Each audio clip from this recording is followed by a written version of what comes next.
Hello all, welcome to WFHR's Rapids Report for this April 30th, 2025. Have your host James J. Maloff here. Welcoming into the studio one of our favorite people, our good friend, Executive Director of Wisconsin Rapids Community Theater, Gretchen Powers. Gretch, good to have you with us. It's great to be back, James. Always good talking with you. I will do the job that I have and make us focused on certain things so you and I don't go into side tangents about our favorite plays or something along those lines. Because Gretchen and I get in the same room together, we're going to ramble. We're going to talk about other stuff. But we got a job to do, and we're actually really looking forward to this. We get the chance to do this every once in a while, really put a focus on the kids' plays, the children's theater, something that you know better than most about being one of the forefathers of it and everything, and the people that really got this started around here in this area.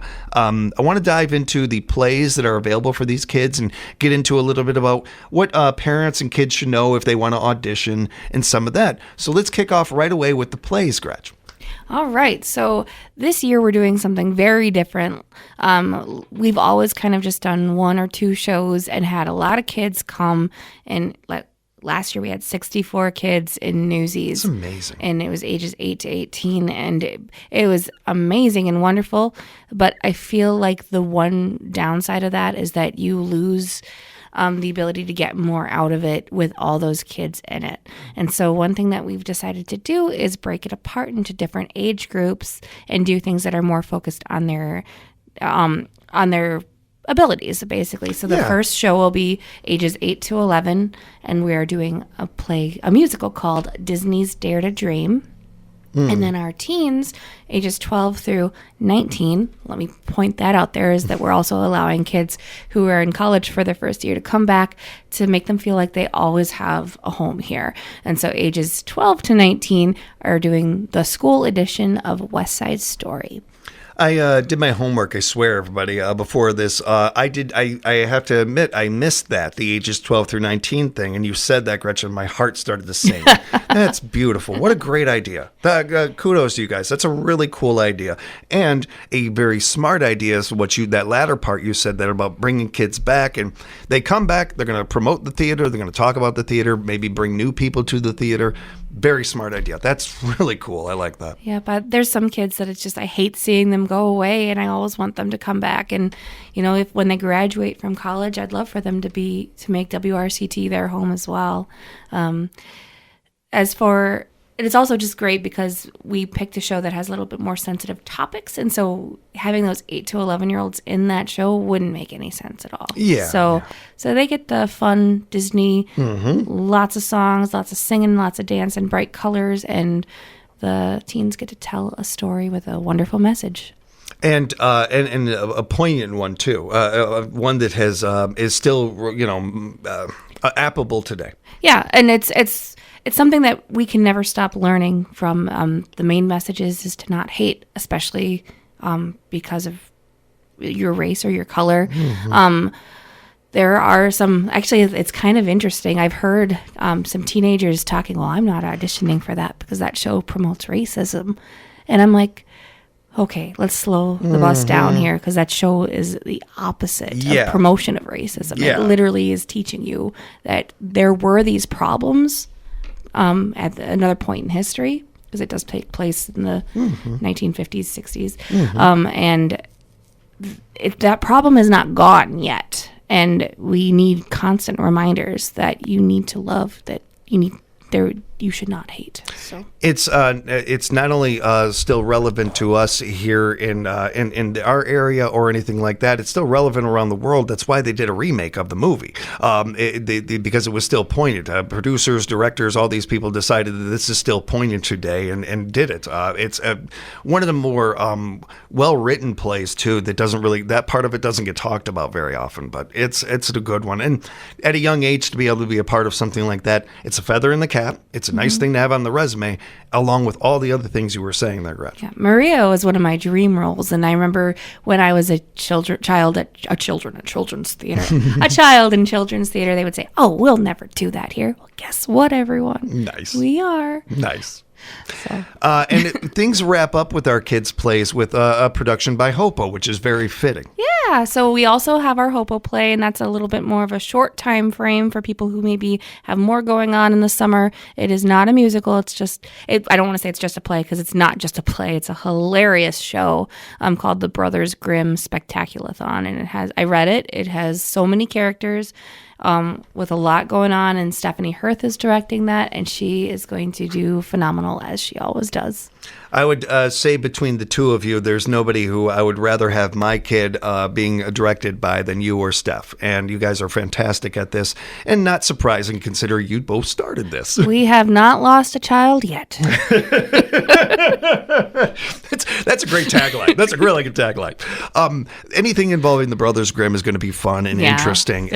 There's a character that has no hands, and I want to play that part. Yeah, that's a man. I told Stephanie if not enough kids show up, I have to play that part. Yeah, if you don't, then I want to play the devil's grandmother. One of those. If the roles are available, which I have a feeling they won't be, because man, kids show up for these shows.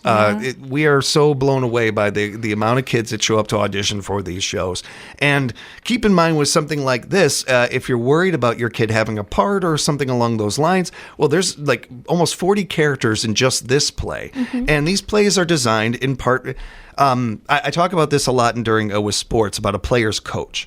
Right now we have a player's coach in charge over at WRCT. Gretchen has literally been through all these steps, whether it's a child actor, a teenage actor, or an adult actor. And with that, you have an understanding of not only what it's like to be an actor, to want to audition for these things at multiple ages, but what it's like to be a parent, to get a child to auditions, or any of these other factors that I'm not saying we haven't had other executive directors that thought of these things, but I don't think we've had somebody who's literally doing them right now. And so you are you're in tune with this stuff. So the play choices come with all of that. Yeah. And I think that's really, for one, cool, but I also think it's really great for parents out there to keep in mind with their kids, that if you have any concerns or interests or questions, Gretchen's probably thought of them herself as a parent, and reach out. Yes, you can contact me. You can reach me through Facebook or my email, cdwrct@solaris.net, and my phone number is 715-421-0435. Get that information out there again one more time before we wrap up. Along those lines, Gretchen, if somebody's new to auditioning or a new parent out there listening that wants to get their kid involved, there's some things that would be good to keep in mind before auditioning. Our auditions try to be as laid back as possible, and keep in mind we are doing things a little differently this year just for the Dare to Dream. The other shows should go pretty normal to how our auditions always have gone, but I'm going to kind of focus on Dare to Dream right here for that, because I want this to be as painless as possible for those kids. And so what we're doing is we're having them sign up in different time slots instead. And so their audition will only take about a half hour, and then you'll be able to leave. You won't have to stay there till 8 o'clock. You come, we'll sing some songs. We'll probably do a warm-up song together. And then I'm going to have each kid sing a little something. And I'd say come prepared with something. Know a song that you want to sing. It doesn't have to be from the musical. It is a lot of the normal Disney songs. I know that Part of Your World is in it, and How Far I'll Go from How Far I'll Go from Moana, and then Let It Go from Frozen. There's all sorts of songs that you could sing. You could even sing Happy Birthday, even though my birthday is not until October. But it's never bad to get it in early. Still sing it. I'm glad you referenced that, though, because I know I've only done like 2 or 3 singing auditions, and I'm pretty sure one of them I did sing Happy Birthday. I'm pretty sure this is all like I came up with. They put me on the spot, but it's a great one, and I think if I can, one of the things that you're hitting on, Gretchen, that I think is to take away from this is something you feel like you know, and that maybe you feel a little confidence with. We've all sang Happy Birthday. We've all sing certain songs, and that's a big part of this is you feeling comfortable singing it. Your vocal range, your vocal skill, that's certainly going to play into this. But I think you going out there and just the confidence that you feel enjoying the audition as well is important. Yeah, and I feel confident that the time frame, that half hour, if we get about 8 kids in that slot instead of like 60. We'll be able to maybe even have them redo it if they feel like it wasn't as good as they wanted to. After we're done singing, we're going to do a little bit of reading, just the acting part, and no one's going to know what those words are ahead of time, so don't have to come prepared with it. I think that's one of directors' least favorite things is when you come with it memorized, or because you want to hear how they can handle jumping in and reading it cold. So don't try to impress me. Yes. Trust me, everybody. I've made that mistake early in my career a lot. Yeah, that's a great note. And there's an audition form at wrctheater.org that you can go ahead and fill out as well. That'll not only help you with this process, but I think give you a bit of an idea if you're new to this of what to expect, or maybe even what you might interest you. Because one of the cool things I think about this, along with what you said, is breaking this up in ages and time frames, is there's a section of for which roles would you like to audition? Yep. And I love this. I love this section. I think it's very cool. And there's the way it's broken down. There are so many different options that there's something for everybody. Somebody's going to click on a number of these, if not, at least one of them. And I think in just reading them myself, and I'm not auditioning, of course, but I got a real idea. I feel like this is something I want to do. This is something that's exciting, or I see something that maybe I didn't think of before. It's a really cool idea. Yeah. When it comes to, they also ask about your vocal range, and then of course the audition part as far as like choosing the time frames and stuff. So just things to keep in mind. And maybe one of the biggest things to keep in mind with all of this is your experience level is here or there. If you're a pro and you worked on Broadway, that's fantastic. Come on down. If you don't even know what Broadway is, come on down. That's fine. We're taking everybody. Yep. And don't be intimidated if you don't want a speaking part, or if maybe this is your first play and you're not ready for that. There is an ensemble, so we'll need extra singers and we'll need extra dancers, and there's going to be something for everybody as long as 100 kids don't show up. That's going to be too many to fit onto my stage. So that's pretty much the only reason why we would turn anybody away, is if we get too many. But then there's the other opportunities like the Brothers Grimm Spectacular-thon, and I'll just use that to segue into the other show. That's not on our website yet. We'll be getting that information up there very soon. Keep you on the lookout for that. It's called Snow White and the Seven Endings, and that is going to be directed by my wonderful friend Rose, and it's going to be a play for ages 8 to 18 as well, and they'll be performing at Lunch by the River, and then we'll be trying to find a time slot to have them on the main stage as well before the summer is over, to get it showcased. It's a very funny show where the 7 dwarves tell their own perspective of how it ended, and the prince doesn't save the day. So, oh my God, that sounds awesome. Oh, that sounds fantastic. That's going to be fun. We'll be talking about that one, and we're looking forward to seeing it at Lunch by the River. Yeah. That's a great idea. Yeah. I love you guys being down there with that. And it's one of the ways that I think WRCT has looked to reach out to the community, be a part of things even more than they have been for the 50 years that they have been doing this. I really appreciate those opportunities that you're putting these kids, these actors, the theater in the position of. While Gretchen and I love this stuff, and we love talking about this, and we love that theater very much, when we're talking about youth productions, and this goes back to a conversation you and I had a long time ago, the older you get, the more you understand, I think, this art and what we're doing here. And while you and I would not turn down a big movie deal or anything like that, or left or right, and it's something that, especially when we were younger, might have shot for, and we still have our eye on a little bit, you get to realize more and more the more you do this that it's so much bigger than us. And it means so much more than just anything we do or our individual, feelings about this stuff. When we're able to do something that helps out the youth. I talk about this a lot, especially when I have high school kids in and we're talking about their plays. And I'm encouraging the audience, I'm encouraging people in this community to go support these plays. It's no different than with sports. The percentages go down, whether we're from high school to college, from college to pros, of the percentage of people who are going to do this for a living. We don't know it any differently than some of these kids that are going to be in these shows, if they're going to go on to be great entertainers or actors or anything like that. And it doesn't matter. What does is this confidence that they build, they can take into whatever they do. They're going to be a mechanic. They're going to be an actor. They're going to be a doctor. Whatever it is, they're going to have to do some public speaking probably. They're going to have to be able to interact with people. They're going to have to think on their feet, et cetera, et cetera, et cetera. Things that you and I learned on that theater stage. This is what we're offering kids. We're offering them a chance to build on themselves, to believe in themselves, and us as a community to support that. Yeah, I feel like I used plenty of my theater experience when I was a social worker. Right? Yeah, I imagine. I had to be confident in what I was doing, and I had to, I had to believe in myself, and I had to put on a happy face. I say it all the time. There's literally no way I'm in this job if I'm not in a 6th grade play. If I'm not in plays at East Junior High, if I'm not doing that stuff.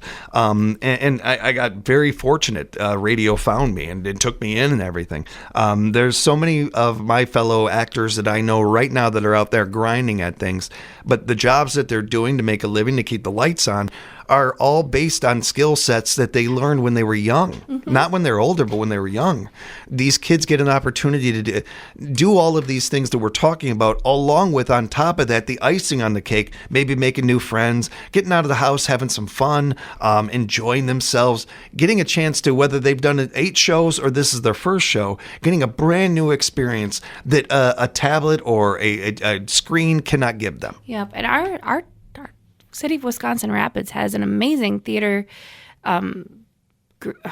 Just it's like this wonderful community of community theater, school theater, every different part of the whole city has these great opportunities for these kids, and so they have way more than I ever had.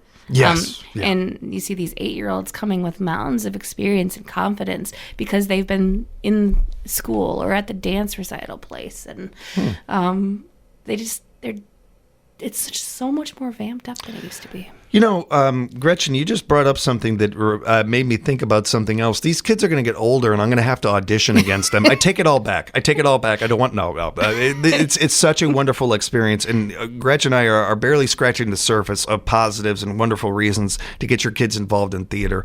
And there's so many great opportunities coming up this summer. We encourage you to go to wrctheater.org, wrctheater.org. Find out more, fill out the audition sheet, and get your kids involved in local theater. We're going to be talking about each one of these shows as we get closer to audition dates, let you know about those. But we do have the audition dates for Dare to Dream we can tell everybody about. Actually, so May 5th at 4:30 to 8, sign up for a time slot, half hour. I think 4:30 is already full, so don't come with that in mind. But every other time slot has a bunch more space in it. And then West Side Story is actually the very next day, and on May 6th, 4:30 to 8, and that one you're just there the whole time and you're doing all the things we normally do. And then audition dates for Her Brothers Grimm Spectaculathon is July 14th. Until July 14th. I'm not sure on the time. But 5 to 7:30, but my goodness, all of that at the top of her head, everybody. I got a cheat sheet in front of me. You did that all at the top of your head. That was fantastic. And yes, and we'll be talking about these auditions more and more as we get closer to them on our morning show and here on the Rap Report and everything. This has been great, Gretchen. Before I let you go, I did want to just touch on and let the audience know, especially those that may not know out there, while Noise is Off is wrapping up a wonderful 50th celebration year and everything at WRCT. The show must go on, and the 51st season is all around the corner. Got the main stage shows all set up. Oh man, it's been a year, and I cannot believe how fast this went. But yes, we now have our shows picked, and they'll be available for purchase starting in June. June 1st, I think, is our sell date. We're doing On Golden Pond in the fall, A Christmas Story for the Christmas show, and then we're doing a show called Four Old Broads in the late winter. And then in the spring, we're doing Father of the Bride. And that's the 1940s version, not the 1991 Steve Martin Short one, which I love that film. Oh, yeah, I love that film. Yeah, but, this is the vintage one. So. This is a wonderful selection of plays, classics. Each one of them have their beautiful moments to them and their funny moments to them. They're a collective list of that. at the same time feels like a real tip of the hat to the people who have been supporting WRCT for 50 plus years. You know, it's a really nice balance there. It's well done by the Play Selection Committee, you, everybody. They put a lot. Well, I'm on it, but they put a lot of right. work into that. I don't make the decisions, but it's gonna be a fun year. So everything we are saying about the kids, the same thing for you adults out there. No, who out there is sitting there? You know what? I got plenty of confidence. You know what? I'm good. No, you could use a little bit more. You could certainly use a little more, not only confidence but fun in your life. I mean, if you want to be the cranky dad from Christmas Story, come on out. Come on. That's a dream role, people. That's a dream. Now that you said that, I completely forgot about that part. And there's another audition I want to do. No, it's a great part. There's so many great parts in each one of these shows. We encourage you to come on down, be a part of things. Whether you want to be on stage or behind the scenes, there is room for you. Yeah. I will also encourage people that they're looking for directors always as well. You can apply for that online. And just keep in mind one more thing, that if you come down for a show and you're a part of a show, you will be back. There is no one show. These are potato chips, everybody. You're going to keep coming down and you're going to be a part of things at WRCT as much as Gretchen and I are. Gretchen, one more time, with everything we talked about today, there might be people out there who have follow-up questions, want to know more. Can we give them your information one more time? Yep, my phone number is 715-421-0435, and my email address is cdwrct@solaris.net, or you could just shoot me a message on Facebook. And Gretchen will be back again real soon to talk about the main stage shows and some other things with us. We're looking forward to that. Find out more and get your tickets at wrctheater.org, wrctheater.org. Buy local, support the arts, everybody. Get to wrctheater.org. We'll be back with more Rapids Report right here at WFHR, locally grown radio.